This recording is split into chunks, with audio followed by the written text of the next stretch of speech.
So over here you can see that I got 2 layers on my timeline. And if I were to play this around, you can see that the TuTube intro video is at the top and there's an image on the bottom. So what I want to do is I want to experiment out with masking inside of Filmora. So in order to do that, first of all, I'm going to go around into effects. And over here on the left side, you can see utility is an option. Once you go to utility, you can see that you can access out different kind of maskings right here.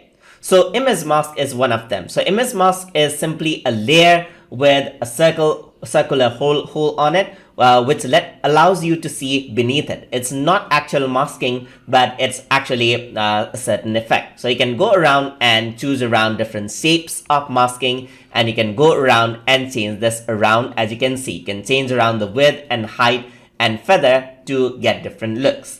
Now over here, the other option that you have is the shape mask. So what I can do with shape mask is click and drag it over here on the video itself. So you can see that the video itself is being cropped out. So now what this allows you to do is you can see behind the layer, and you can see that the image is there behind right here. So if I were to scale this out, you can see that you can see the images on the edges over here.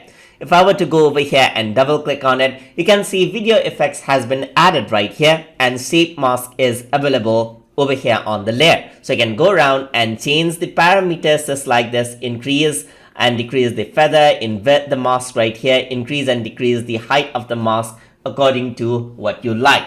And that is how you can simply apply a mask. And you can also go around and add a border onto this right here, and that is how it actually looks like. So you can double click over here. This is the video effects, shape mask and border is both there. You can enable and disable the shape mask and go ahead and then work around with the border, increase around the size right here. As you can see, increase around the blur right here, and change around the color as well, just like this. And that is how it actually works around. So if I were to play this around, you can see that that is how it actually looks like.